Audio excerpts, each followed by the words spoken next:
where we need to get people is when they're applying for their visa or when they're touching down, even before that point on the flight. That's the ideal situation. The main thing we do have to remember, though, of course, is New Zealanders, they are the biggest killers on our roads. They account for most of the deaths, but Indeed. there were still more than 20 people killed last year, and that's not something to be laughed at. Karen, nice of you to join us. Karen Rutherford on the panel. Someone says, why can't New Zealand paint arrows on roads indicating the correct side on major highways, especially at rest areas and lay-bys? Well, of course, we do a wee bit of that. But to sum up, I mean, you think something needs to be done. I know you do. I do. I really do, yep. Okay. Without being too blatant about my admiration for Julia, I am very surprised she is 63. Would not have picked it. There are a number of texts coming in. And also, they can't see me. They can't see you, but they know what you look like. And there are also texts from people who have had all sorts of experiences with optometrists. And some of them are very long. They're like letters. Goodness me. What else do we have time to talk about? Oh, I know. Valentine's Day, of course. The town of Loveland, Colorado. Today is its day. It's nestled romantically in the Rocky Mountains, and this is something to bear in mind for Valentine's Day next year. You send your love letter there, they stamp it with a special From Loveland postmark. Oh, I say. And then send it on. So for 2 weeks each year they do that. Some people take note of Valentine's Day and some, like these people, do not. But these people are remaining silent. So I'll ask my panellists instead, what do you have planned for Valentine's Day, if anything? Ben. Come on, Ben. Or did anyone do anything really nice for you today? I got given a pile of work, and I think tonight I'll go home and do it. Oh, that's nice. Yeah. That's good. And who gave you the pile? One of my work colleagues. Oh, that's nice. Yeah, it was very kind of fraternal love. Yeah. Kind of blokey show of affection. What about you? Please? Well, no, nothing has happened. No, I couldn't care less, seriously. I think what's funny with me was my birthday. You see, my husband never, ever forgets my birthday. Not because it's my birthday, but because Kelly Slater's birthday is on the same day. Oh, and of course your husband is something of a surfer. So, of course, his idol's birthday's on the 11th, and so he never forgets mine. But look, I don't buy into Valentine's Day, seriously. Every day is Valentine's Day. Every day I celebrate. I really do. And I really mean that, I do. Because you don't know how long you got. Well said. Anyway, if you do believe in Valentine's Day, I hope it's either gone well or someone's going to make it special for you tonight. In Australia, Coles supermarkets are moving to stop people checking out trolleys full of shopping through the self-service machine. And it's not because it's taking up time, it's because it's eating into profits. And customers have discovered the normalisation of stealing, they call it.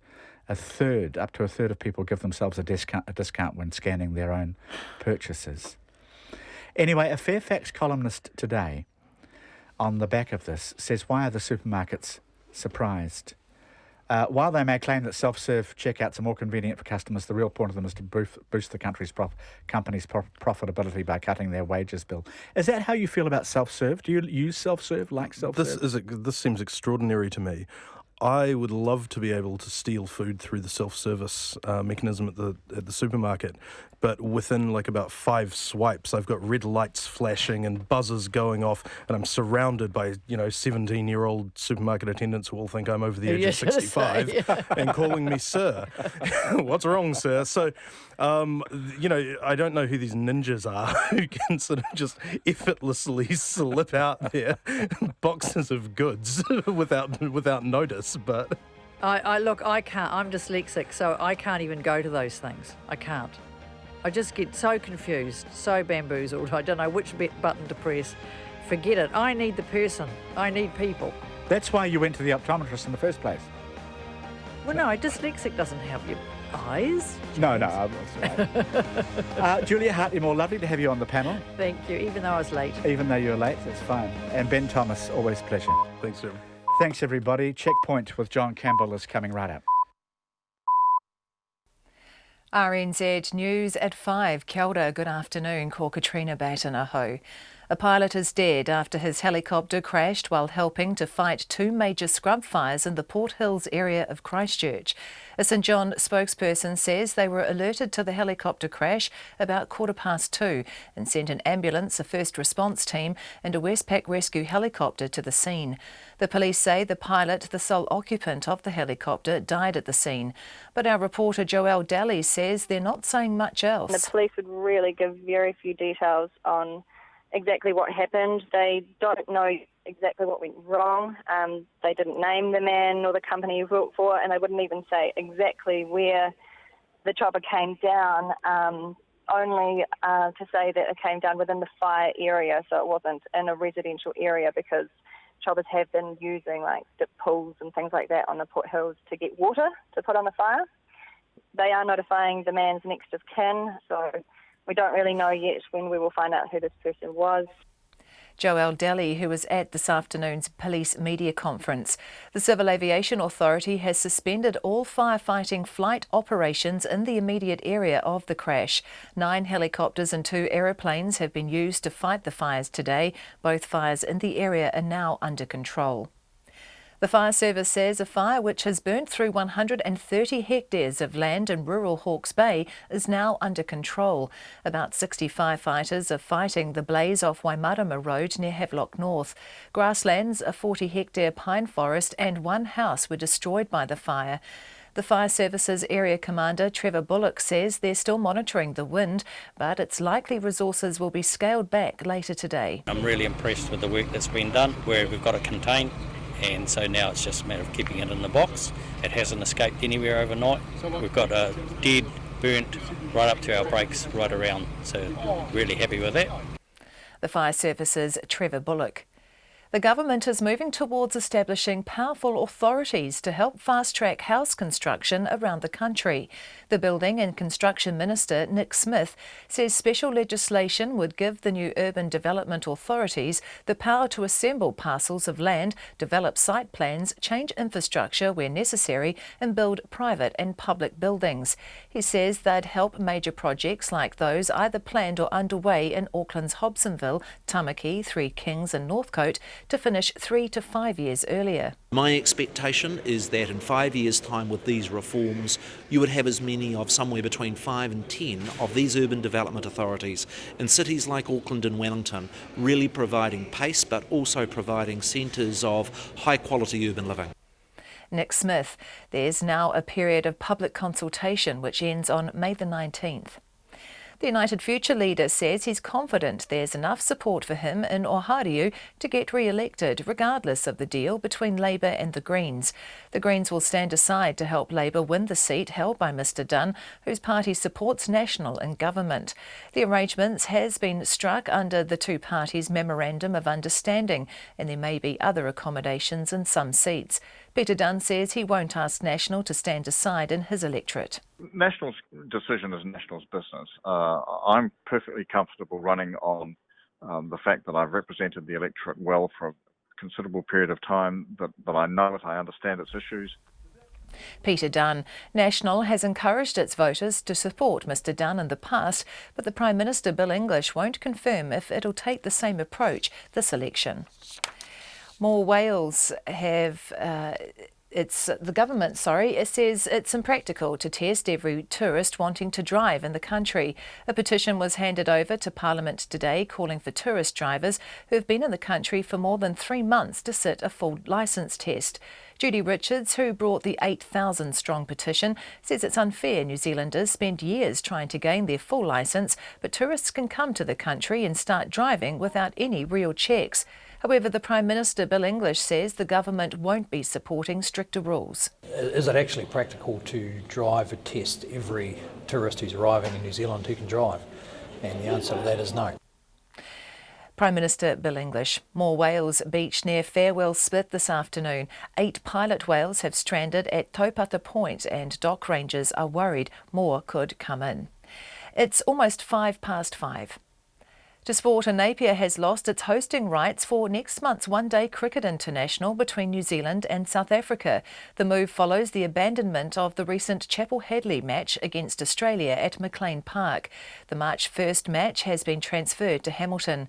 In a statement, New Zealand Cricket and Napier City Council said there was an unacceptable risk of a repeat drainage failure and decided to transfer the game. Meanwhile, South Africa's opening 2020 tour match against the New Zealand 11 at Eden Park has been abandoned without a ball being bowled because of steady drizzle. The All Blacks captain Kieran Reid has expressed his disappointment at Blues loose forward Stephen Luatua's decision to move to England. Luatua will join Bristol after this year's Super Rugby competition. Luatua made his Test debut in 2013 but had limited time in the All Blacks squad in the intervening years, playing just 15 tests. Reid says at 25 Luatua still had a bright future with the All Blacks. Kind of saw him as a guy who made some great strides last year, someone who really have an impact on New Zealand rugby and the All Blacks. So, yeah, it's kind of a bit sad, to be honest, you lose a guy like that. All Blacks captain Kieran Reid. And the former New Zealand hockey international Darren Smith has been appointed head coach of the men's Black Sticks. He replaces Colin Batch, who stood down from the role in December to return home to coach Australia. That's the news. Summer fires up. It was a horrible sight, and from what started off as a beautiful home, landed up as a blazing wreck.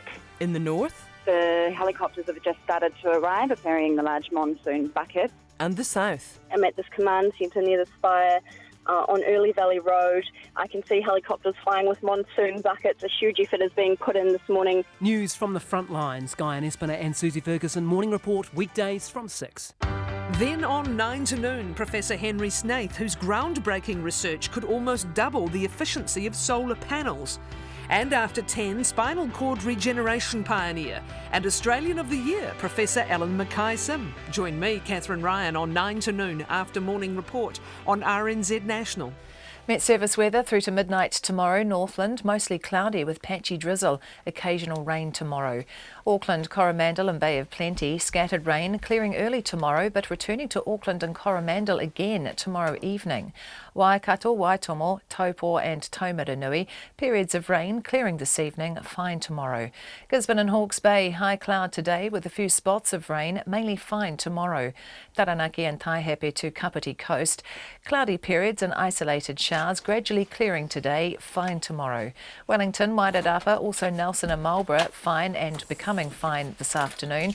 Bulla and Westland, showers clearing tomorrow, then fine spells. Canterbury and Otago, fine apart from isolated showers about Otago until this evening. Southland and Fiordland, showers about Fiordland and the south coast, some heavy today. Fine spells elsewhere with the odd shower until tonight. The Chatham Islands mainly fine, but a few showers this evening. It's just gone 5:08 and you're listening to Checkpoint. Thanks, Katrina. We begin tonight with the death of one of the helicopter pilots fighting the fires in and around the Port Hills area of Christchurch, and also, of course, with the fires they were fighting. Throughout the day, as you'll hear shortly, we've been speaking to people whose homes have been saved by their work with monsoon buckets, with a gusty wind periodically fanning the flames and causing direction changes, and with the fire spreading across a large area. Somewhere between 10 and 15 helicopters have been involved in urgent firefighting work. But this afternoon, just after 2:30, one of the choppers crashed in the area above Sugarloaf Car Park or somewhere thereabouts. That's high above Christchurch on the Port Hills, just to the south of the city. The fast-moving fire front near Taitapu has been just southwest of there. We're going to talk to residents, to our reporter Conan Young, and to the Selwyn Principal Rural Fire Officer shortly. But firstly, I've just spoken to Canterbury Police Metro Commander Superintendent Lane Todd, and this is what he could tell us about the helicopter crash. Unfortunately, we were advised just after 2:30 p.m. this afternoon that one of the helicopters that had been involved in the wider firefighting large fire behind Christchurch was involved in a fatal crash. There was only one occupant of the machine, the pilot, and unfortunately when emergency services have arrived, he's been located as deceased. So he had been using a monsoon bucket very effectively, we understand, from people who have benefited from their expertise. Obviously, it's a wee bit early for us to determine exactly what's occurred, but obviously he, along with a lot of other helicopters and the wider fire community, have been actively involved in fighting this fire for over 24 hours. So our thoughts are with the wider emergency services who've been actively involved. At this stage, we've got a police and fire teams on site, and we're in liaison with the CAA, and we'll be looking to carry out a thorough investigation. Superintendent Todd, can we clarify, was it around the Sugarloaf car park there, was it? The exact details of where it's occurred and what's actually occurred are still being determined, but what I can say is the crash has occurred within the obviously the wider fire scene itself. Okay, and were they returning to that area to refuel or get water? There's a couple of ponds up the top of that hill, isn't there? Or was he in transit at the time? The exact details of what's occurred have yet to be determined. As I'm sure you can appreciate, we haven't long been on site, and so at this stage we're still having an initial assessment of the scene. Obviously, we still have to be conscious of the wider fire as well, so there's some safety issues that we're working through with their fire colleagues and liaising with the CA as to what we're doing right now and what we can do overnight. Absolutely, and they're doing critical work. Have you been able to get helicopters back into the air, or is it too soon for that? The incident commander brought all the helicopter pilots back and gave them a briefing. They've had time to absorb the unfortunate news, and I understand the majority of them have now continued to fly to get the job done. But I understand also there's a couple that have elected just to take some time to absorb. So obviously, as I say, our thoughts are with that wider emergency service as well as the families that will be involved. It's Superintendent Lane Todd, who was the acting district commander. I was talking to him just a short time ago. Let's go to Douglas Marshall, who was the Selwyn Principal Rural Fire Officer. He joins us on the phone now. Douglas, are you there? Good evening, John. Good evening. This is heartbreaking stuff, isn't it? Because that pilot was doing amazing work from what we understand with that monsoon bucket, and it's been making such a difference, the work the helicopters have been doing, hasn't it? No, it's just an absolute tragedy. Firefighting, doesn't matter what it is risky work, and heart goes out to the family and the company. It's just a tragedy. And as Lane was saying before, we certainly allowed the other operators the time they need, and some have chosen to get back in the air and continue the battle, which I'm probably sure their colleague would want them, and others correctly have stood down. It's just very difficult. Can we talk about the battle? Can we broaden out to discuss the fires themselves? How are you going? Because they are across a large area now. They've been fanned off and on by gusty nor'westers. They've been changing direction. It's dry there. How are you going fighting them? Look, the fire has been quite an extraordinary one in terms of, it's very visible. People have been able to basically stand on the road and watch the action today. The firefighters in the air have been the main attack today. They've done an extraordinary job to knock down. We've burnt out an area of approximately 600 hectares, and we've had our land base crews following up and doing very sterling work on structure protection. Can you tell us where that is? It's sort of southwest of the city, south of the city. Whereabouts is the main area? So if you drive out of Horswell and you're heading south on the way to Akaroa, you come to an area between Horswell and Taitapu, which is sort of known as Lansdowne on Old Taitapu Road. So it's an area there burnt out of just under 600 hectares, and then a further area up on Marley Hill of about 35 hectares in a separate fire. So both fires haven't quite joined together. We've worked really hard today to make sure they don't join together so we don't have a bigger problem. Yes, that would have been a real disaster had they joined together. We're hearing amazing stories from the people we've spoken to, and we'll play some of those interviews coming up on Checkpoint, of fires coming very, very close to homes and then being beaten away at the last work by the work of the men and women you've got at the scene there. You must be very proud of the work they're doing. Some extraordinary saves last night. It's obviously firefighting at night is something you don't like to do because obvious risk. Splendid job done before nightfall to protect a number of houses, you've obviously heard, and then splendid work again done in the small hours when the fire moved in a direction unexpected.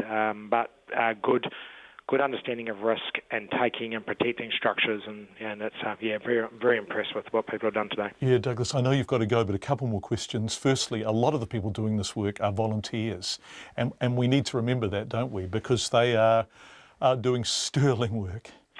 Yeah, absolutely, but it is a huge combination. We've got, volunteers from a number of brigades within the Selwyn district, but also New Zealand Fire Service, paid crews, Selwyn District Council rural crews, dock crews, Christchurch City Council crews, Environment Canterbury crews. But the real big thing today, we've had the what's called a regional incident management team overlooking both fires because of the size. We've had staff from down in South Canterbury join us today in specialist roles right up into North Canterbury. So these big fires bring together people of expertise to do a job to protect the community. Yeah, well, they sure do. Incredibly grateful. One final question. You could do without the nor'wester and you could do with some rain. What's the forecast looking like?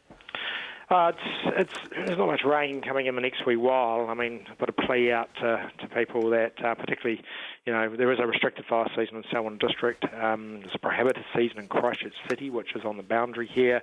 One of these fires, was in the Christchurch City Council area. Certainly no fires in Christchurch. That's the way it is at the moment. And I just ask, particularly stubble burns, really would love them to hold off just for a few days, just to buy us a bit of time while we sort this fire out. Douglas Marshall, Selwyn Principal Rural Fire Officer. Thanks, Douglas. Lovely to talk to you. Let's go to our reporter, Conan Young, who's over the hill really in Governor's Bay. Conan, boy, it looks magnificent where you are. How far are you from the fire there? We could get to where this fire is happening and also to where we understand this helicopter crash actually happened. I can see from here that's the transmission tower, Sugarloaf, just in front of the car park. We understand this helicopter crash happened, and then I can also see the ridge by Marley Hill, which we've been hearing a lot about. We're on the eastern flank of this fire. Talk there, you just heard about not wanting these two fires to join together. So we're on the eastern flank. That's the western flank where it initially started, and so we can still see smoke coming over the ridge from Marley Hill towards Governor's Bay. However, conditions here have changed a lot. Just about an hour ago, the wind was really gusty and had been all day and was last night as well, and had blown a lot of smoke into Governor's Bay, which is in the direct path of, the wind was blowing the smoke in this direction. And so this morning, I spoke to residents. One said that this morning the ash was falling like snow around here, had really got inside her house and the homes of other people I spoke to.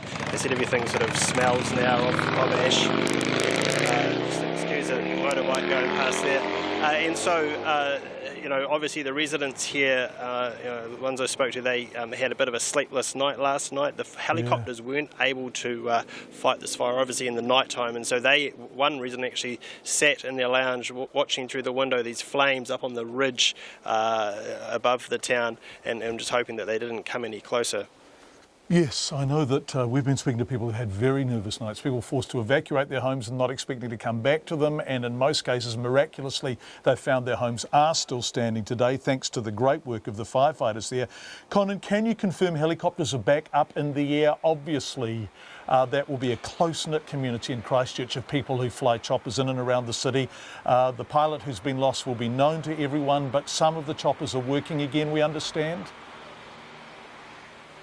Yeah, absolutely. Look, they have been. In fact, this helicopter crash happened at 2:30, but it wasn't long after 2:30 that those helicopters with the monsoon buckets started that important work again. Also, an aeroplane was being used to fight this fire. So, obviously, the CAA had said that they were going to suspend operations, but in the interest of actually getting this fire out, obviously these crews have decided, look, they really just have to continue with this work. Also, it has to be said, as well as the residents here in Governor's Bay where I am, this is where the volunteer firefighters come from that are fighting this fire. We've heard the siren go off twice in the last hour at the local fire station, calling volunteers down there. And and so they've all been flat out. We've had a couple, we've been based at the local pub here. A couple have come into the pub and told us that they've been up all night. We spoke to one chap just before he was about to knock off after having fought the fire all night. They were also one of the crews that responded to that helicopter crash, so affecting everybody in this neck of the woods at the moment, but in very different ways. Our reporter Conan Young live from Governor's Bay. Thanks so much, Conan. We recorded this interview you're about to hear with Peter Darling earlier this afternoon before the helicopter had gone down. He'd just got back to his home, having been evacuated. As you'll hear as the interview unfolds, his home was still standing thanks to the work of the helicopter pilots with their monsoon buckets, who were getting water from a pond near his house.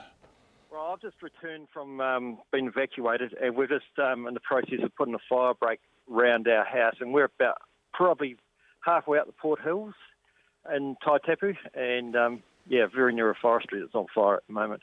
Yeah, I know exactly where you are. And so when did you get asked to leave? About 7 o'clock last night.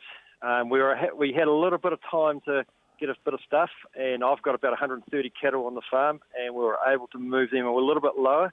So still a bit of concern overnight. We couldn't get them right out, but we managed this morning to get them right down below on the flats. And there's pine trees not far from you there, right? No, there's pine trees within 100 metres of me. The fire personally got probably within 50 metres of our house, and the monsoon buckets managed to stop it this morning. Well, that was great work. The whole thing was just happening so fast, wasn't it? Yeah, it's huge. I was in Christchurch at the time doing something else, and by the time I got home, it was just over the whole hills. Yeah, just went for it.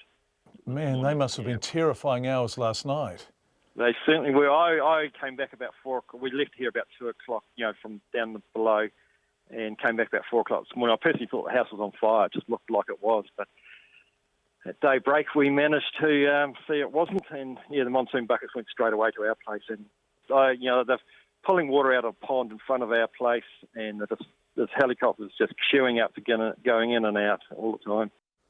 Peter Darling, whose place really was saved by the work of those helicopters with monsoon buckets on Early Valley Road between Lansdowne and Taitapu, south of Christchurch City. The flames were moving so fast and growing so fast that one moment last night there was no fire at all, the next moment it was everywhere.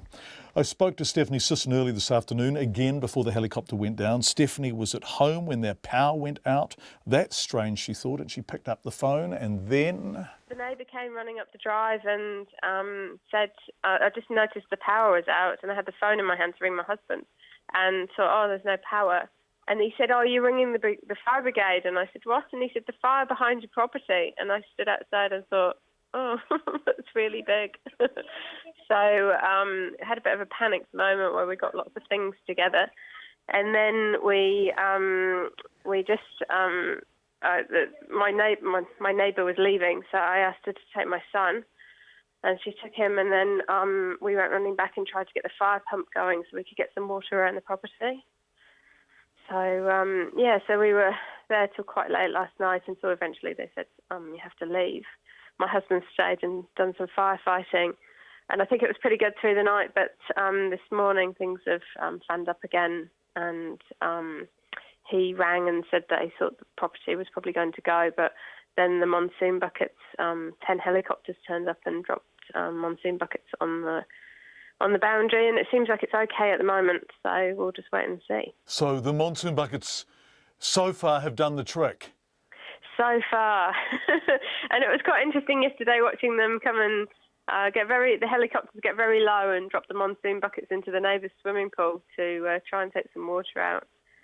But it's massive. It's a huge fire. So we're in Early Valley Road, and it looks like it's come straight over the beginning of the road and then over the top, and it got really big as it was heading up towards Sign of the Bellbird at the Summit Road. The thing I'm struck by from the very beginning of your story is that one moment you had absolutely no idea there was a fire, and then the next moment it was big and coming towards you. Yeah, it was actually quite frightening because it was really big, to the point that it was like, well, we can't fight this. And in fact, the neighbour came and said, we can't fight it. But then by the time we thought, we'll get the fire pump going, and the neighbours rallied round. And actually, our neighbours have been incredible. They all came over and fought the fire on the property to try and stop it getting to the house.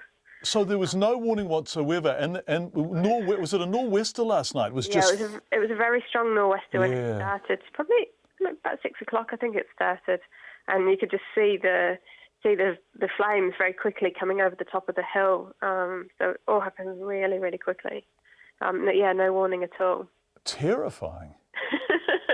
Well, it's actually funny because we've been talking about the potential of fire because it's been so dry. Yes. We've not had any rain for such a long time. So we've actually, last weekend, got the fire pump going and moved water tanks around the property. You did, wait a sec. So the fire pump wasn't going until last weekend? Exactly right.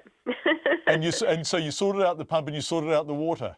Yeah, and actually all the guys in the valley had a meeting to talk about where the water sources were, who was going to come and get the fire pump, how it was all going to, and they had a map of where all the water was, and talked about what they would do. So that's quite a week ago. A week ago, last week. and thank God for that, or thank goodness for that, or whoever you want to thank, right? Yeah, I think the potential was there because it's been so dry. Stephanie Sisson. They reconnected the fire pump last week. Quite a remarkable story. Speaking of remarkable stories, this is breaking news out of the United States. We're going to come back to this because we're going to the Hawke's Bay next. But White House National Security Advisor Michael Flynn has resigned over his contacts with Russia. This is being reported widely now. Mr. Flynn is alleged to have discussed US sanctions with the Russian ambassador before Mr. Trump took office, and then, to be frank, not have told the truth about that after the fact. We will have more on this later in Checkpoint. But let's go from fire to fire. We're heading from Christchurch to Hawke's Bay. Fire crews and helicopters carrying monsoon buckets there too have contained a large blaze that ripped through parts of rural Hawke's Bay. The largest fire, which was one of 5 in almost 24 hours in the region, very dry there too, of course, razed a house and burnt through 130 hectares of pine trees and pasture. Our reporter Eva Corlett was there. Helicopters have been scooping buckets of water from the river since first light this morning and will continue dampening hot spots in the Waimarama Hills until it's dark. The smell of smouldering earth and the sight of blackened vegetation is stark against the gold pasture, but residents are slowly being allowed back to their homes. 60 firefighters are at the now contained scene where a fire broke out yesterday morning. The Fire Services Area Commander Trevor Bullock says the team is keeping a vigilant eye on expected wind changes. We'll be keeping a minute-by-minute eye on this wind because we've had all week of the wind,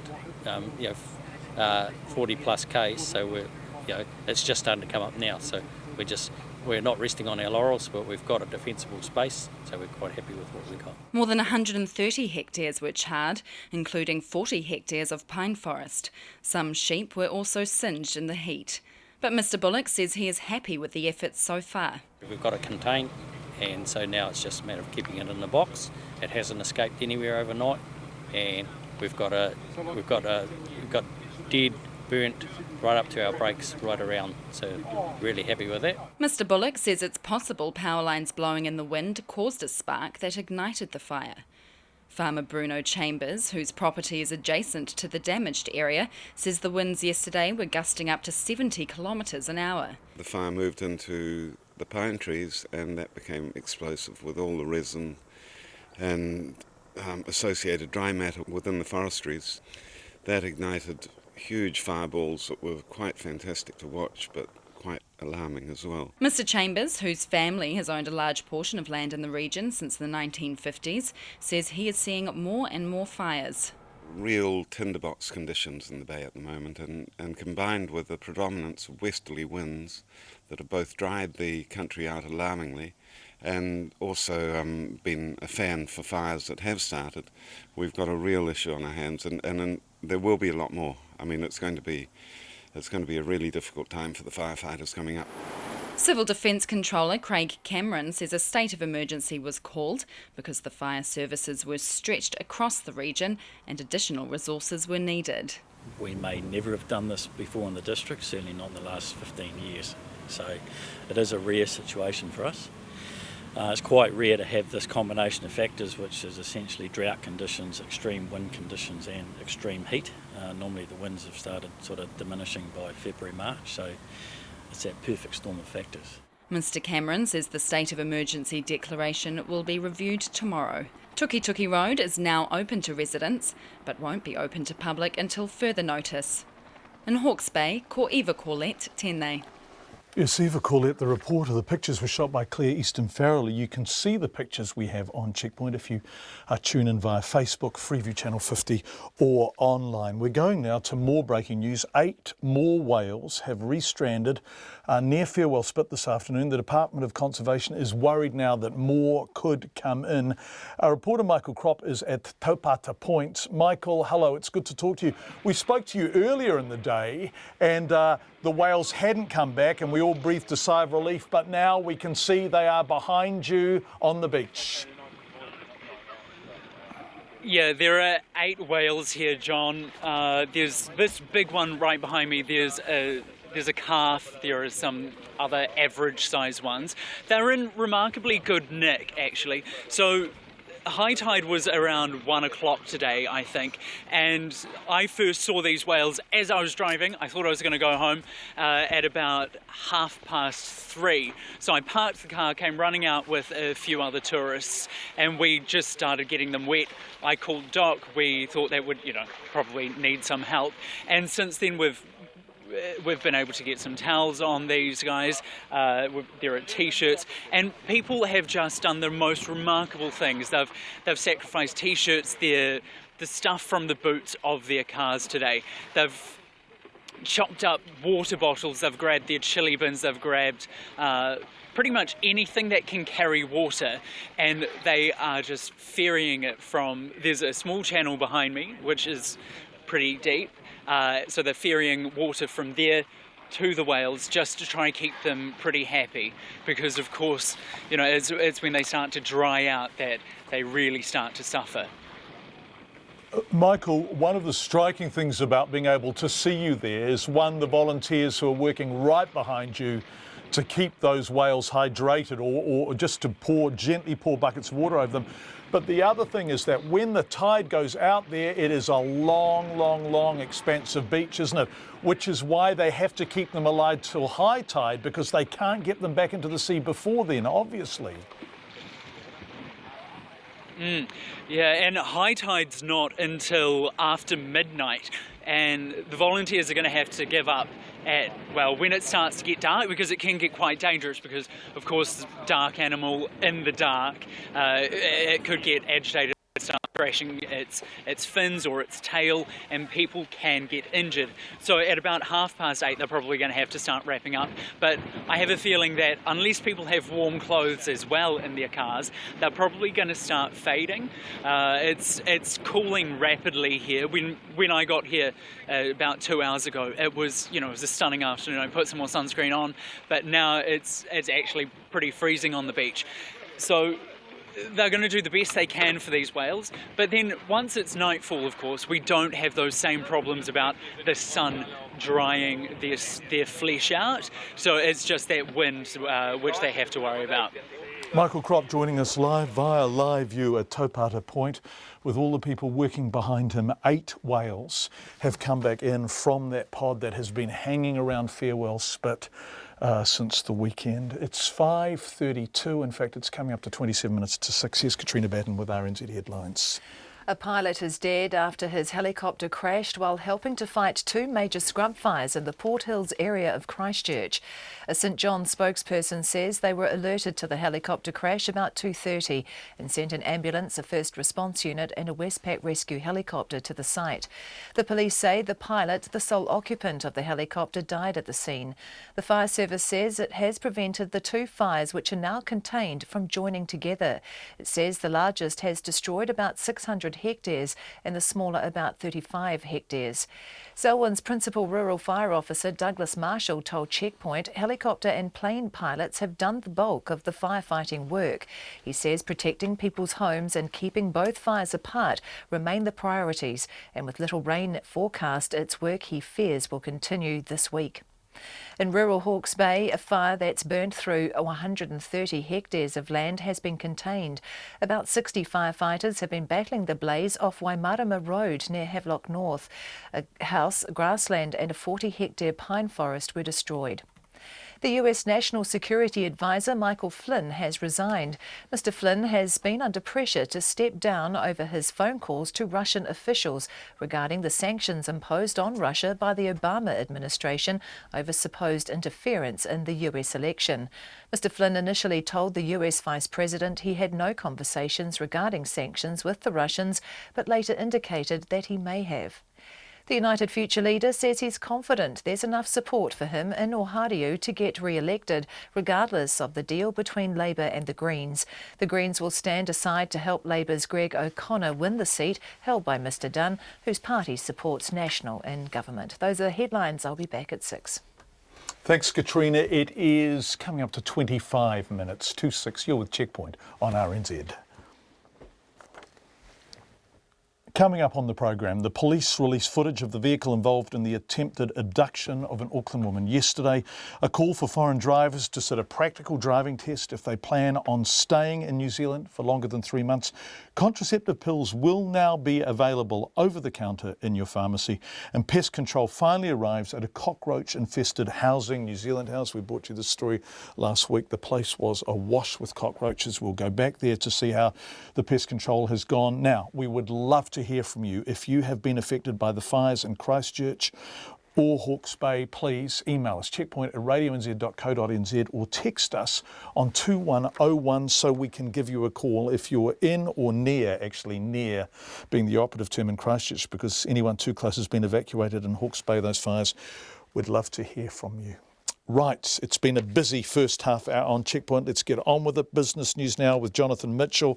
And the stock exchange operator, Jonathan, welcome. NZX has reported lower profits in its full year result. What's behind that? Evening, John. Yes, its profit dropped 60% to just over $9 million in the full year to the end of December. It was a fairly busy 2016 for the stock exchange operator. Costs certainly outpaced revenue growth. Quite a lot went on. I can run through it for you. There were some really one-time items. Its transition to meet new regulations covering the financial markets, changed its agri-business. There was also at the end of the year its resignation of Chief Executive Tim Bennett. And then on top of that, its long-running dispute with the Australian company Relic Commodities. That came to an end in court last year. It was very costly on both sides, and the ruling was there was no major winner on both sides of that. So that was costly for NZX. Looking ahead, the company is saying it's eyeing revenue growth in its businesses, its funds, services business, its agri-business, and it's really forecasting a slightly higher underlying profit in the new full year, which started in January. Thanks, Jonathan. We've covered the housing market extensively, housing shortages, rocketing prices, the whole 9 yards in the year or so we've been on air. What's the latest data that you've got telling us? We've had January data from the Real Estate Institute. Steady house prices in January when compared with December. It was up slightly to about $490,000, the national median. What's more interesting, though, is the annual change, the 12-month change in house prices, and that is pulling back further for that national median price. Usually summer is quite a quiet time for real estate. People go on holiday, they forget about buying a house. But looking beyond that, we are hearing from commentators today that there really has been a cooling in the housing market in some pockets of the country. Those Reserve Bank restrictions that came in late last year certainly having an effect. That's what we're hearing. But we also understand that we don't expect a massive correction in the housing market. It's bubbling along quite nicely and is expected to do so for quite some time. Thanks, Jonathan. What happened on the markets today? A fairly flat day on the top 50 index. It was up just 15 points to 7151, and the dollar is trading at 71.8 US cents and around 93.5 Australian. John. Our business reporter, Jonathan Mitchell, live from Wellington. Thanks, Jonathan. Let's stay in Wellington. An 8,000-strong petition calling for foreign drivers to sit a practical driving test if they intend to stay in New Zealand for longer than 3 months was presented at Parliament today. Rhys Middleton died after his motorcycle was struck by a car driven by a Chinese national last year. He was one of 22 people who lost their lives in accidents involving foreign drivers during 2016. Today, his parents and others presented the petition to New Zealand First Leader Winston Peters. But as our political reporter May Heron reports, the Prime Minister doesn't think testing foreign drivers is practical. As the petition was being handed over, 22 wooden crosses sat on the steps of Parliament, each one representing a life lost last year to a foreign driver. It was an emotional day for Judy Richards and her husband Mike. She still remembers sitting down with a cup of tea on a Sunday morning when she got the call to say her son had been killed by a tourist driver. The police said to us on the day that if it wasn't Reese, she would have certainly killed someone else. Her driving was that bad. That day still haunts us all. The pain still remains the same. Although we have no physical scars, the emotional scars run deep. And though the windy Wellington weather sent the sheets of 8,000 signatures flying, Miss Richards stood firm in her demands for the government to act. How long do we have to wait for the government to make the roads safer for all of us? The time is now. How many more lives have to be lost before something is done? How many crosses do we need to put up on the side of the road for the government to take note? Journalist and News Hub Co-Chief of Staff, Karen Rutherford, was also there today. She's still recovering physically and suffers from panic attacks and flashbacks after a tourist driver hit her 5 months ago. She says the double standards for New Zealand residents and visitors are unfair and the government needs to stop pussyfooting around. Among our supporters who couldn't make it today, Tristan and Kimberly Maris, whose little 5-year-old Ruby was killed in 2015. The whānau of Kylie Rackich and her unborn baby, and Virginia Keogh, who were killed near Kerikeri by an American last year. Dino Pedersen's family says, good luck, we're fully behind you. He died in 2012. And then there's Shane Ashford from Mapotiki. He wants change. His wife Dale, a mother of 2, was killed when an Argentinian drove for 400 metres on the wrong side of the road just in November. Hamilton's Udo Green and Steve Davey, they're the latest to get in behind us. Just last week they were severely injured by visitors in a rental van who didn't give way and sent their motorcycle flying. Their overseas driver has pleaded guilty and left the country. Ironically, my own family and I were returning from Rotuiti and witnessed this very accident. The madness needs to stop. Unnecessary deaths and injuries which are costing our country tens of millions of dollars a year in lost productivity, medical bills and criminal prosecutions. Let us be clear, New Zealanders cause the bulk of the carnage, but we have safety campaigns to target them. Visitors, though, can get behind the wheel with only ad hoc checks at rental car companies. Some arrive having never sat a practical test. Some have even bought their licence back home. New Zealand First Leader Winston Peters received the petition. He says what they're asking for isn't complicated. What are we asking people to do? Well, we're asking them to be qualified to drive on our roads. What's complicated about that? Or are we suggesting that we will be prepared to put up with serious collateral damage of death and serious life-changing accidents because of the almighty tourist dollar? However, the Prime Minister, Bill English, says the government won't be supporting the move. Is it actually practical to drive a test every tourist who's arriving in New Zealand who can drive? And the answer to that is no. The Labour Party says it would support some sort of testing, but only once the tourist had been in the country for at least 6 months. The petition now goes before MPs in a select committee for consideration. From Parliament for Checkpoint, May Heron. So what do the tourists themselves think? Well, our reporter Zach Fleming went to Auckland Airport today to ask tourists if a practical driving test would prevent them renting a car. If we made you sit a driver's licence test before you could rent a car in New Zealand? That'd be fine. Yeah? Yeah, it'd be fine. I'm not happy with that. It gets the bad drivers off the road and get about the standard of drive on the road. So we'd have to come here and then go through a process of doing a full licence. Yeah. Would you still rent a car if that was required? I'd be happy to do that if we did the same thing to you guys in Oz. Yep, definitely. That wouldn't have bothered you? Not at all. No, I think it's a good idea. I don't see any other possibility for us other than renting a car and driving around on the islands. So yes, I think I would still. Depending on what the test was, because most people who arrive here generally have something to do and they want to get out of here nice and quick. I think it's a fair dinkum point, and the government is responsible for looking after the safety of New Zealanders. Zach Fleming talking to tourists renting or returning cars at Auckland Airport. Well, let's go to this breaking news. Embattled White House National Security Advisor Michael Flynn has resigned. It's the fourth week of the Trump presidency. The sudden exit marks the most public display yet of disarray at the highest levels of the Trump administration. His departure was confirmed in the last half hour, shortly after reports began to surface. The US Justice Department had warned the Trump administration in December that Michael Flynn misled administration officials regarding his communications with the Russian ambassador to the US and was potentially vulnerable to blackmail. The move comes less than a month into the job, making him one of the shortest-serving senior presidential advisors in modern history. CNN's White House correspondent Jim Acosta has the details. We just obtained the resignation letter from the retired General Michael Flynn, the former National Security Advisor to President Trump.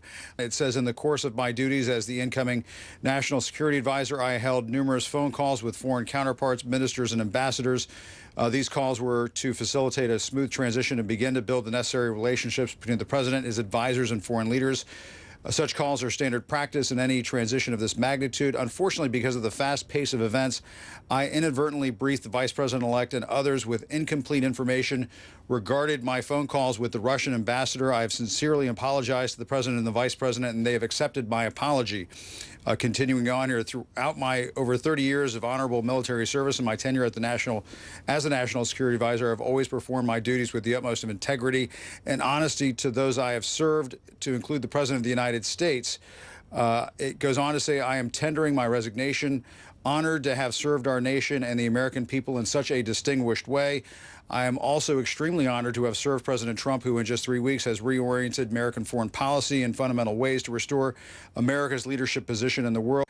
Signed by Michael Flynn. That is a pretty stunning development. We're in week 4 of this new administration, and right now the President of the United States does not have a permanent national security advisor. He has an acting national security advisor. From what we understand, it's General Kellogg. According to sources who are talking to us tonight, General Keith Kellogg is somebody who worked with the Trump transition team, was a national security advisor during the Trump transition process. And so this is a stunning development. We were hearing just yesterday that Mike Flynn had no intention to resign and was not expecting to be fired today. But obviously, the day's events have caught up with him. The weight of this scandal was enough to force him out of this very important position in the Trump administration. That's CNN's Jim Acosta. Incredibly, not only is this embarrassing for Trump, it has cost him one of his closest and most long-serving allies. Remember, he was a Washington outsider. He recruited his team from scratch. Michael Flynn has counselled Trump on foreign policy and national security matters since early in the 2016 presidential race. He is now gone. He has just resigned. Home again. Family Planning says allowing more access to the contraceptive pill is a good thing, but the organisation wants to go one step further and have more nurses able to prescribe the contraception. The Ministry of Health today announced women will now be able to buy some contraceptive pills over the counter at pharmacies. Jacob McSweeney reports. Under the change, women who are on repeat prescriptions given to them by a medical practitioner will now be able to get up to 6 months' supply over the counter from their local pharmacy. The Executive Director at Family Planning, Jackie Edmund, says they will be interested to see how many women choose to take up that option.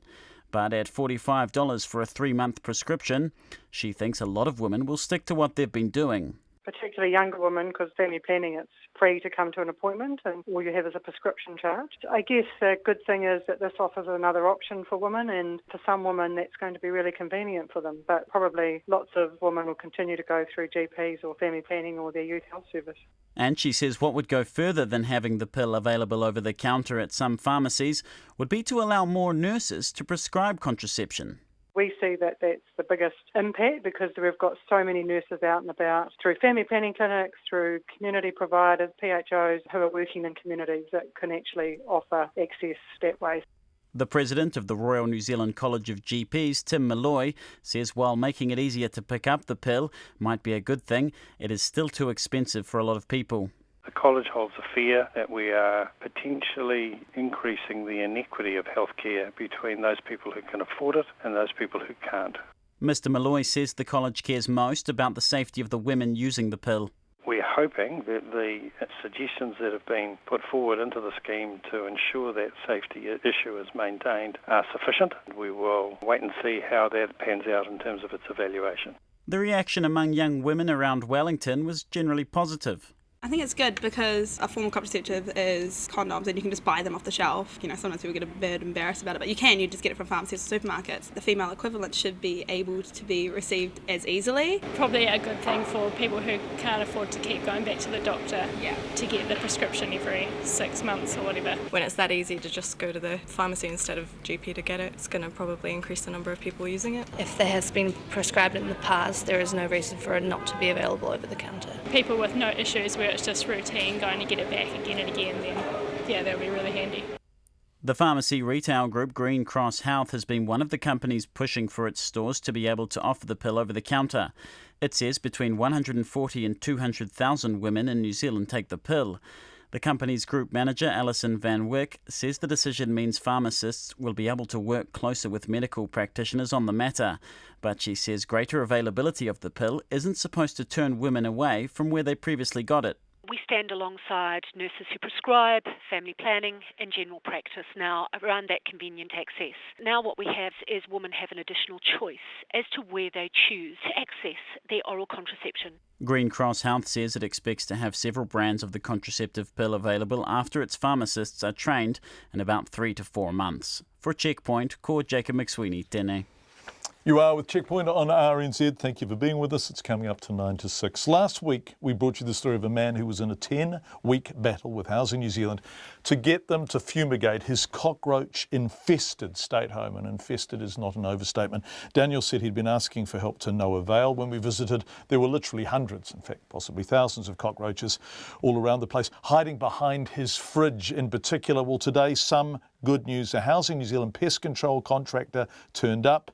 Our reporter Zach Fleming was there as Daniel returned home. They said it's not going within 4 hours to after 4 hours. What are we looking at? So we're looking at all the cockroaches. Well, they're meant to be all dead, but yeah, I'll turn some lights on and stuff. There's still quite a few moving around, aren't there? Yeah, you get the ones moving around, but a lot have died too. So you would have not seen this many cockroaches the other day because they're all in hiding. Good 1,000, I'd say. Is this kind of what you were hoping for, or? Well, it's an effort. Not really what I was hoping for because there's still some alive. I want to eradicate them all. But Did the pest control man say anything about coming back if there was still some alive? He didn't tell me if he was coming back. He just said get some fly spray if you see any more around. So I guess you're out this afternoon. Can you get some more fly spray then by the looks of it? Yeah, so I will be doing that. Turn all these lights on so we can see. This is my room. So Doesn't look too bad. See quite a lot of dead cockroaches on the floor and on the wall, but there are still quite There's a lot. one in my room on the wall. There's another one here. Are you happy they've come out? Do you feel like your home is a bit more of a home once you get these ones cleaned up? Yeah, once I get it cleaned up, it should be a bit alright. But for these extras, I'm just gonna have to do something. Use some of the advice that the public's given on Facebook, on Checkpoint. I'll use those alternatives and hopefully get rid of them. All of them. How long do you think it's going to take you to clean all this up? Well, probably all day today. Give it a good clean, give it a mop, and vacuum them up and empty my vacuum somewhere so the neighbours won't get the cockroaches. And see how you go, I guess so. Yeah. It was Daniel talking to Zach Fleming. Brad White was the cameraman charged with the unfortunate task of doing the close-ups on the cockroaches. The treatment will take 2 to 3 weeks to entirely rid Daniel's house of cockroaches, which Housing New Zealand says is standard. They say they are confident it will work, but they will send pest control back if it's needed. And Daniel got more good news today after Zach left. He went to a job interview this morning. He was looking very smart in a suit when Zach was talking to him while his home was being fumigated, and we can happily report he was offered the job and has accepted it. He starts next Tuesday. Fires in the Australian state of New South Wales, gosh, there are fires everywhere in our neighbourhood at the moment, aren't there, have destroyed at least 30 homes, but the full extent of the damage won't be known until later this week. Conditions described as catastrophic forced residents to flee several fire fronts in the northwest of New South Wales, with one ongoing blaze having burned through more than 50,000 hectares. Insurance assessors have also begun to count the cost. This report from the ABC. The weather's eased, but not for long. After a brutal weekend of bushfires around the state, Inspector Ben Shepherd from the Rural Fire Service says firefighters are taking advantage of the slightly improved weather to try to contain the remaining out-of-control blazes. We're still working on a number of the fires right across the state, in particular that Sir Ivan fire, and we're now racing the clock before the onset of potentially some more severe fire danger on the weekend. The largest fire, burning to the east of Dunedoo in the state's central west, has already covered 52,000 hectares and is moving northeast towards Leadville, Coolah and Cassillis. Power has been cut to fire-affected areas because there's been significant damage to electrical poles and wires. Telecommunications are also patchy and locals say it's been difficult to get up-to-date information. And while firefighters strengthen containment lines, others are combing through the burnt-out areas to assess the damage. Some of these fire grounds, in particular Sir Ivan fire, we're talking about a fire that's over 55,000 hectares in size, so it is a huge area. We're hoping to have it completed within the next day or two, that initial assessment, particularly to count the amount of homes. Peter Shinton is the Mayor of Warrumbungle Shire, where most of the residents haven't yet been allowed to return because of safety concerns. We had a public meeting yesterday and the community is pulling together like you would not believe now. People went to the evacuation centre and it wasn't long before they all had a place to stay. The nearby village of Uabri, which included 9 or 10 homes and a church, was all but wiped out. He says no one anticipated that kind of destruction. If you had said, is that village in a fire-prone area, you would have said no, surrounded by grassland. But as the old deputy mayor was telling me this morning, when the fire ripped through, even paddocks that had been completely stripped off by sheep, the fire just ripped across them as if there was huge vegetation growing there, so it just went in waves. There was absolutely no stopping the fire. That's the biggest problem we had. The Insurance Council has declared the event a catastrophe. The council's Campbell Fuller says they'll now work to process claims as quickly as possible. Initial losses are estimated at $20 million. This is very early in the process and it's very much reliant on policyholders lodging claims. Ben Shepherd from the RFS warns conditions may turn again on Friday. It doesn't necessarily have to be in the catastrophic range for it to be dangerous. It is very dry across New South Wales. We're seeing fires pop up each afternoon, so everyone needs to ensure they know what they'll do if they're threatened by fire. Ben Shepherd from the New South Wales Rural Fire Service ending that report from the ABC. We're coming up to 6 o'clock, so let's go there with some sport. Rugby fans can rejoice. It's that time of the year again. If you're not a rugby fan, yes, it does seem to have come around very fast. The 2017 Super Rugby competition officially launched in Auckland today after the Hurricanes swept to their first ever Super Rugby title last season. As Matt Chatterton reports, the competition appears set for a similar fate this season. Go, Matt. Crank it, crank it. Okay.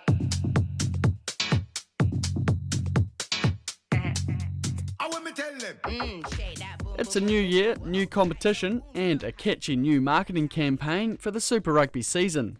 But one team, the Chiefs, are facing the same unfortunate start to their year.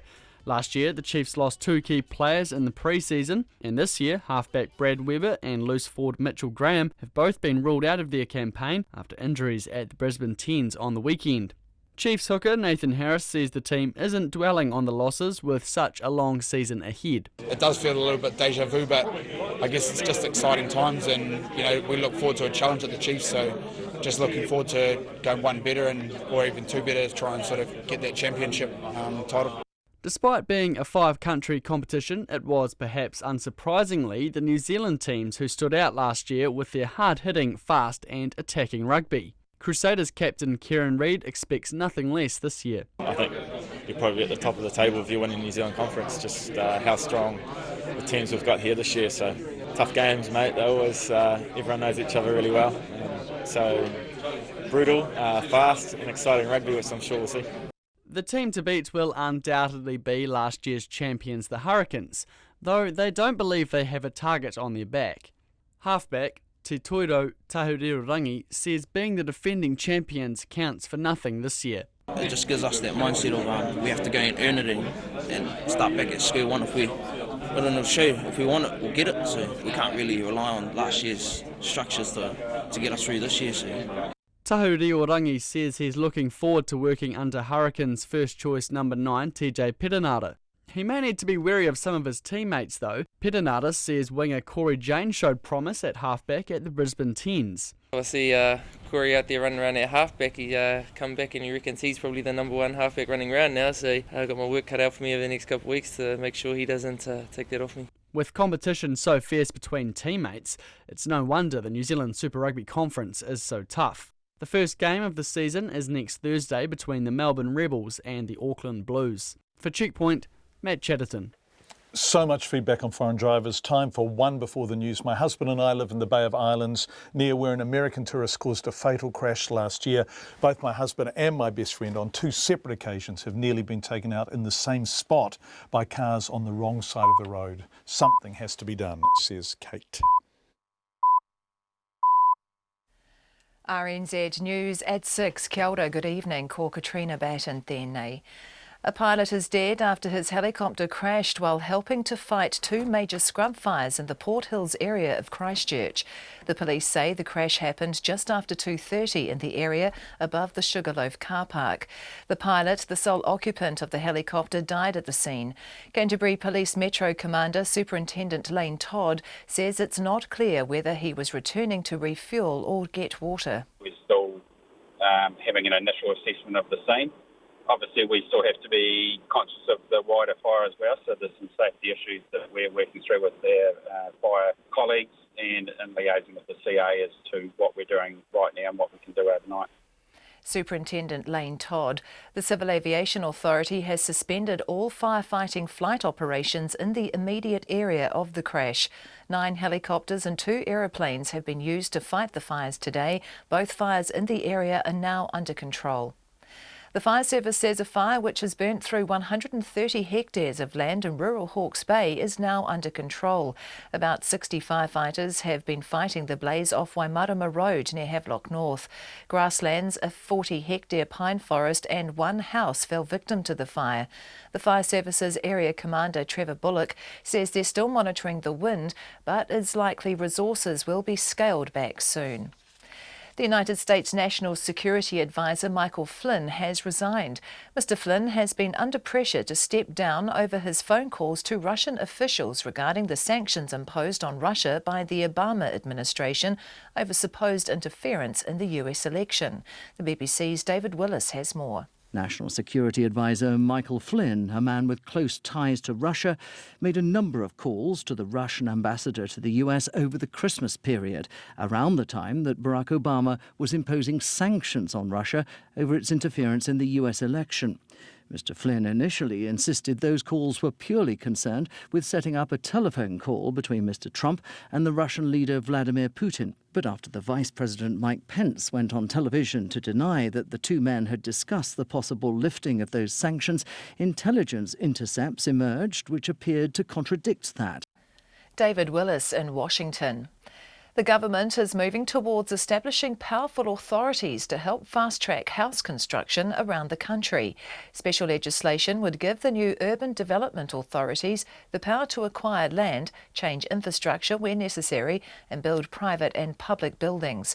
Here's our Deputy Political Editor, Chris Bramwell. The Building and Construction Minister Nick Smith says the authorities would be able to levy local landowners and could take over the resource consenting and water and public transport infrastructure. But he says the building consents would remain with local councils. Dr Smith says the authorities would be able to acquire land, but would not be able to go beyond the powers of the current Public Works Act. He expects that in about 5 years' time there would be up to 10 UDAs in cities such as Auckland and Wellington. Public consultation on the discussion document ends on May the 19th. Atuiti whare Pārimata, ko Chris Bramwell aho. Dunedin's After Hours Medical Centre will stay shut until lunchtime tomorrow after a flash flood caused damage throughout its building yesterday. Several Dunedin businesses are still closed after the intense 15-minute hail and rainstorm. The City Council says in some hill suburbs, water overflowed onto footpaths or properties and vegetation and debris washed down onto some grates, temporarily blocking them. A spokesman, Richard Saunders, says the council did all it could to prepare for the storm and cleared drains in preparation for possible flooding. However, he says the council has noted several drainage areas across the city that will be reviewed. More whales have beached near Farewell Spit this afternoon. 8 pilot whales have been caught by the outgoing tide at Taupata Point, and rangers are worried more could come in. Our reporter Michael Kropp is there. Dozens of tourists and locals stopped on the side of the road to help the whales. They grabbed what they had in their cars: buckets, towels, t-shirts, chili bins and water bottles to help keep the big creatures wet. A Department of Conservation Ranger Amanda Harvey says it appears the whales have stranded before because they have wounds around their pectoral fins. She says they're now going to find out if they are part of a larger pod that could also strand. At Taupata Point, ko Michael Kropp tēnei. It's 6:05. To sport, the Black Caps coach Mike Hesson says there's no animosity between himself and former Black Caps skipper Ross Taylor. The 32-year-old Taylor has been left out of the New Zealand 2020 squad to play South Africa in Auckland on Friday, having also missed the recent series against Bangladesh as well. Taylor has said he has no explanation from Hesson about his non-selection.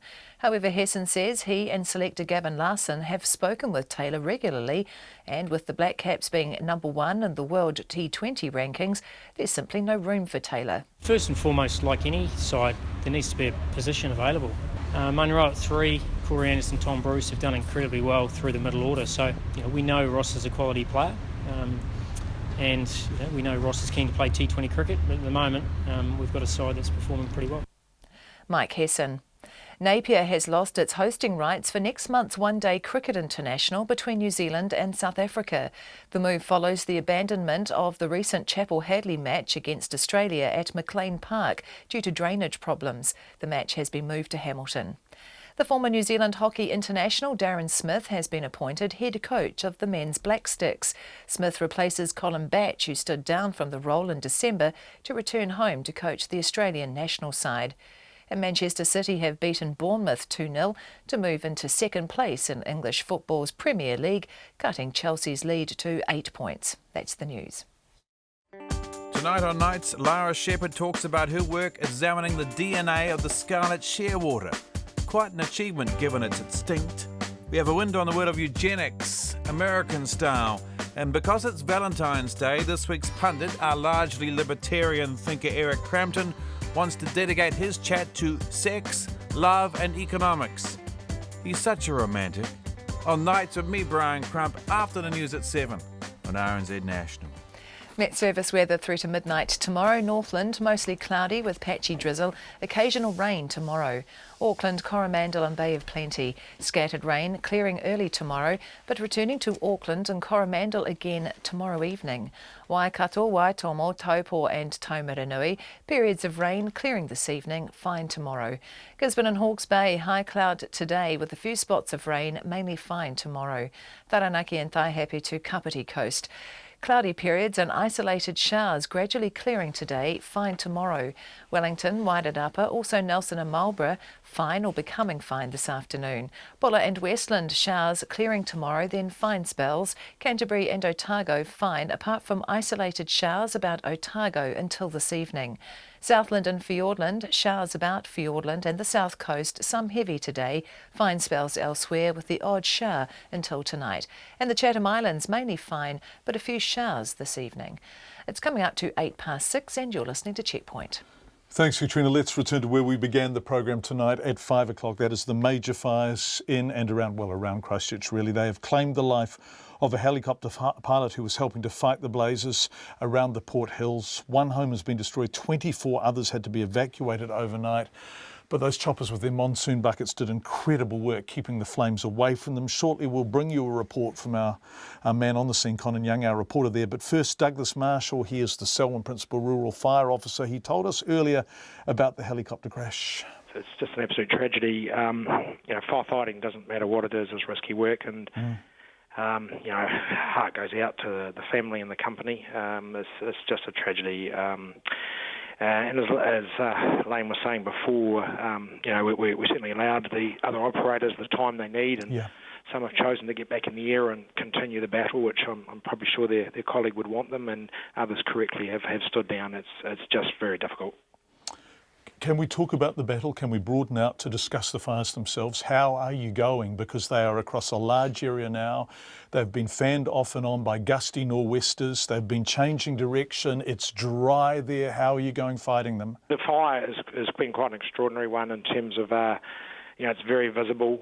People have been able to basically stand on the road and watch the action today.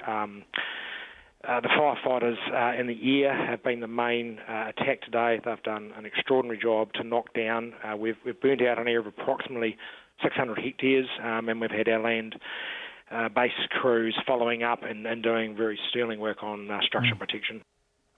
That is the Selwyn Chief Rural Fire Officer. The Lane Douglas was talking about was Lane Todd, Acting District Commander for Police, and he confirmed that the helicopter pilot that died in that crash at 2:30 this afternoon was involved in the firefighting efforts. They've been doing amazing work with their monsoon buckets, those chopper pilots. Our reporter Conan Young has talked to some of the people in the fire zone. Sarah Bailey, who lives with her family on Early Valley Road, says the fire started yesterday in a paddock on their property.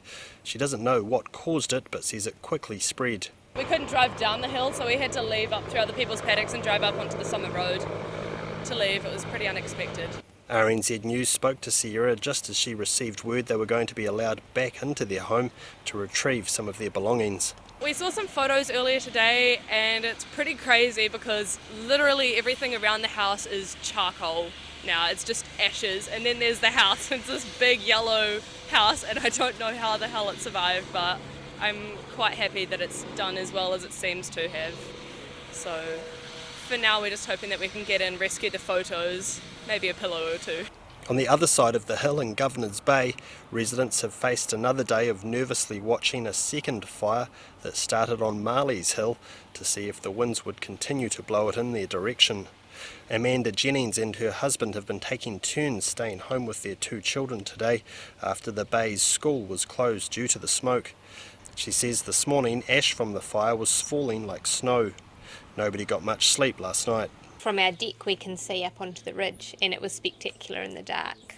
But we slept in the lounge so that we could watch it all night and make sure it wasn't progressing to get the heck out of here. But it didn't, luckily. It was a night of interrupted sleep as well for another Governor's Bay resident, Debbie Pryor. So we've never seen anything quite as big as this. Sort of like once a year we'll possibly see a smaller fire, but this is a big one. 2 o'clock this morning my son woke me up, and up on the hills, up at Summit Road, we could see flames, so they must have been really high. But so far it hasn't come over, so it's really good. Kathleen Scott from the Governor's Bay Hotel says bookings have taken a hit as smoke and ash envelops the settlement. We have like 100 bookings, and so far I think getting close to 20 people in total have cancelled, and rooms have cancelled because of the smoke. And everyone just wants to be here, obviously, because of the view and the outdoor seating, but it's a bit like an apocalyptic ash cloud here. Today's gusty northwest winds are due to be replaced with more favourable northeast winds by tomorrow, which will be music to the ears of firefighters and residents. In Governor's Bay for Checkpoint, ko Conan Young tēnei. Let's go from Christchurch to Auckland. The police say the woman who was grabbed off a central city street and forced into a car yesterday afternoon was sexually assaulted. The woman in her 20s was injured after she jumped from the moving car in Eden Terrace. A short time ago, the police released CCTV footage of the vehicle involved in the attempted abduction. Sharon Brett-Kelly has more. The woman was walking down a road that leads to a footbridge towards Ponsonby at about 2 o'clock yesterday afternoon when the stranger grabbed her from behind and dragged her into the passenger seat of a car. CCTV footage taken on a camera in Hazlitt Street shows the car approaching the no exit end of Hazlitt Street and the driver turning the vehicle around. The next clip shows the car from another angle speeding away and turning left down Copeland Street. The police believe it is highly likely that this is the vehicle vehicle they are looking for and that the victim was inside the car during this time. The victim told the police she was flung head first into the footwell of the passenger seat by the man. She says she was upside down and struggling to get out. She escaped from the car on Copeland Street as it was moving at around 40 kilometres an hour. Detective Inspector Aaron Pascoe says she was in the car only a few minutes, but it was a traumatic ordeal. During the attack, she was indecently assaulted.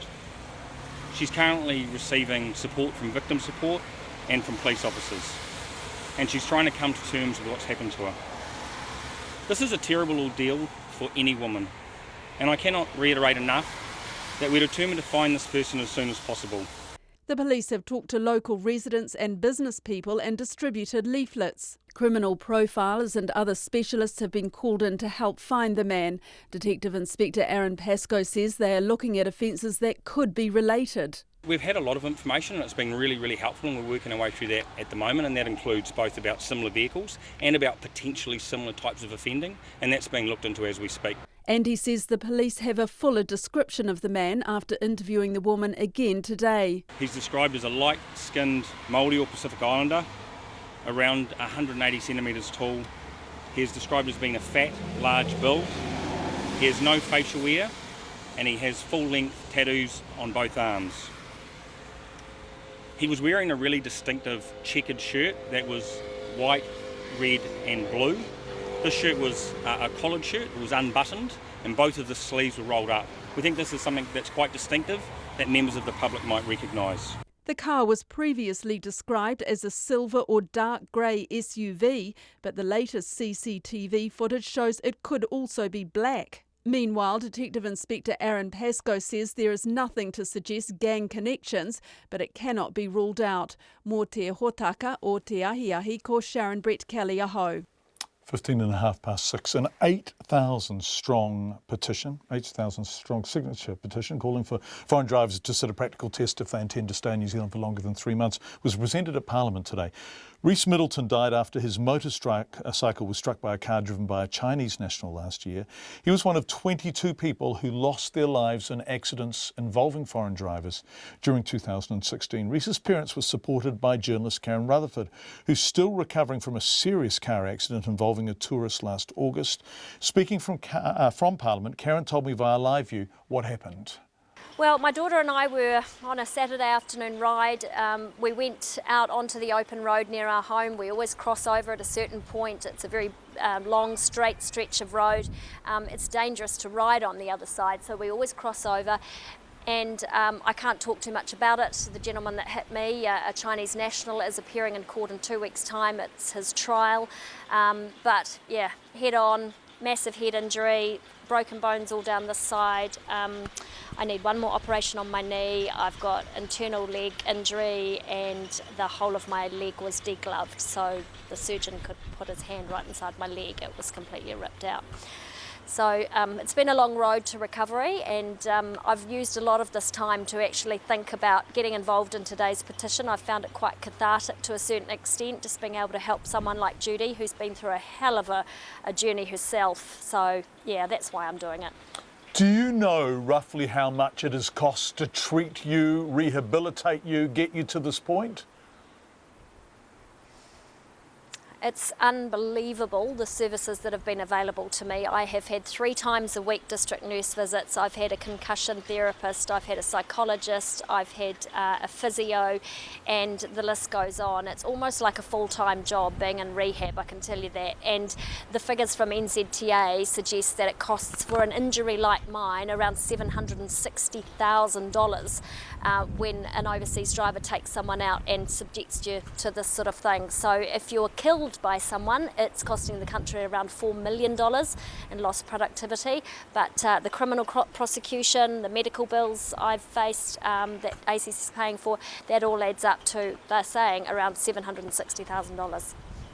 Having said that, you guys yourselves admit that foreign drivers cause only around 6% of all road deaths in New Zealand. So the very real problem is actually that the rest of us, your fellow countrymen and women, are disastrous on the roads. Isn't that something we have to address? That's right, and that's the first thing we acknowledge. You know, New Zealanders are the biggest problem on the roads. They kill 94% of those that are losing their lives. So over 20 people still lost their life though last year, 22 people to an overseas driver. That's 22 lives, 22 families and 22 communities. So let's not forget, these are still lives we're talking about. But yes, New Zealanders are the bulk of the problem, but we've got campaigns to target them. We've got the drink drive campaigns and the seatbelt campaigns and the speed campaigns. But for the overseas drivers, there is very little. It's very ad hoc. If you go to a rental car company, you can flip a coin, you know, whether they'll test you or not, or ask you any questions about road safety or which side of the road you're on. There's a video for some of them that you can watch, but it's, John, so ad hoc. We want something to be more comprehensive, and what we're saying is let's start with a test at 3 months, because that's all the government will entertain, and then work backwards and try and have a public debate about how best to upskill and educate people from the moment they do arrive. What do you think would be best? And this is in the context of the fact that tourism is now the single biggest earner of foreign exchange for the New Zealand economy. So we want people to come here. We need people to come here. How do you achieve the kind of tests and measures and safety net you're talking about without putting people off coming to New Zealand? Let's be clear about this. Tourism it's a big money spinner. It's $1 billion industry, and I don't think anyone is going to come here and say that they wouldn't be prepared to sit a test. I mean, would you not sit a test if you went overseas? You go to other countries, for instance in China, at 3 months you have to sit a very rigorous test if you want to drive over there. Look at Vietnam, there's a lot of self-driving. I mean, we could, sorry, not self-driving, where you actually get a chauffeur to drive you around, a private hire.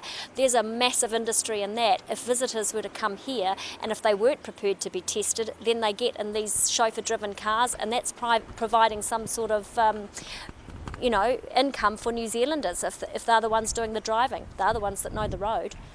Karen, I understand you witnessed a crash over Waitangi weekend, did you?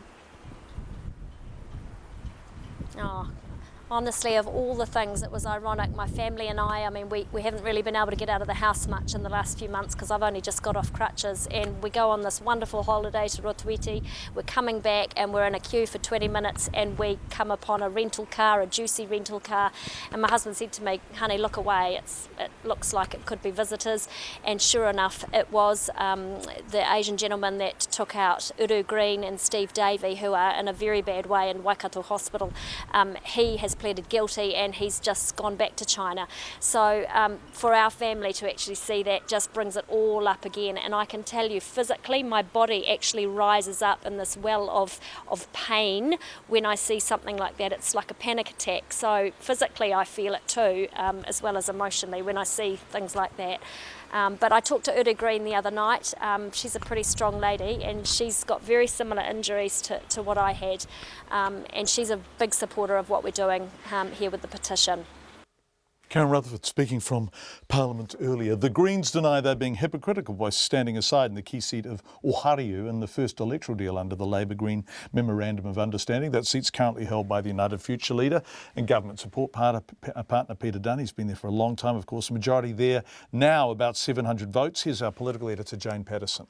The Greens will stand aside in Ohariu this election to give Labour's Greg O'Connor a better chance of winning. The co-leader James Shaw says this was discussed with Labour under the MOU last year. Labour and the Greens have criticised other parties for electorate deals, but Mr Shaw denies this move is hypocritical, saying they've been open about what they're doing. We do think that it is intellectually dishonest for one party to pretend to stand in an electorate at the same time as trying to instruct their voters and supporters to back somebody else. So we think that this is a more transparent way of doing things. The Labour leader Andrew Little denies it's a deal, saying it was up to the Greens to make the call. The MOU says that we can talk about electoral accommodations. We had discussions last year about it. In the end, we agreed that we trust each other enough that we'll make our own decisions on standing electorate candidates. But the New Zealand First Leader Winston Peters says the deal between the two parties is tawdry. Well, look, it's underhand, it's under the table, it's behind closed doors, the kind of thing that they complain about politicians in the past as having been behaving that way. They're doing just themselves. It's sordid, it's tasteless, and we don't want to be part of it. Peter Dunn says he's confident he has enough support to be re-elected and won't ask National to stand aside. National's decision is National's business. I'm perfectly comfortable running on the fact that I've represented the electorate well for a considerable period of time, that I know it, I understand its issues. National has encouraged its voters to support Mr Dunn as the electorate candidate in the past, but the Prime Minister Bill English would not confirm if the party would take the same approach this year. We'll deal with that issue later in the year. We'll be focusing primarily on party vote, whatever deals Labor and the Greens are doing, their problem. It's something that National has done in Oharu and Epsom for a number of elections now, so it wouldn't be surprising to see the same approach. Well, you'll just have to wait and see. James Shaw says it's unlikely there will be any further electoral deals under the MOU, but it's not completely ruling it out. From Parliament for Checkpoint, Jane Patterson. Let's head from Oharu to Dunedin, where the City Council says it did all it could to prepare for yesterday's flash flood. An intense hail and rainstorm hammered the city, turning streets into, well, gushing torrents. Otago Southern reporter Lydia Anderson has this report. Hail thundered down on Dunedin yesterday afternoon, catching people strolling the city streets off guard as they ran for cover. The deluge of water overwhelmed drains and pipes on George Street, and water rushed into buildings. Noel Lemming Regional Manager Mark Arfield says a huge amount of water came through the ceiling and the store had to be evacuated. If you imagine like a 20-litre bucket, it was filling a 20-litre bucket and really less than a minute. So there's quite a bit of water coming through at different parts of the roof. You know, I think certainly the downpipes and spouting and so forth, it was just too much for it to handle by the time you had all the hail. And then obviously the rain, the heavy torrential rain that we had for a good 10 to 15 minutes, it was just too much. The store was closed today as contractors worked to repair the damage, and Mr Arfield says he hopes it can reopen tomorrow. Across the street at the Wall Street Mall, some businesses were busy drying out their stores with industrial dryers and dehumidifiers. Miracle Clothing co-owner Harriet Moyer says water poured down the mall's side entrance, down a ramp and into her shop. Literally, you just watch a wall of water come through St Andrew Street, in through the shop door at the top, in through the mall door, slides down the ramp, comes in through our bottom door, ankle deep within about maybe 7 minutes. Harriet Moyer says she would like to see the return of sandbags positioned on nearby St Andrews Street that businesses could use to divert water if such an event happens again.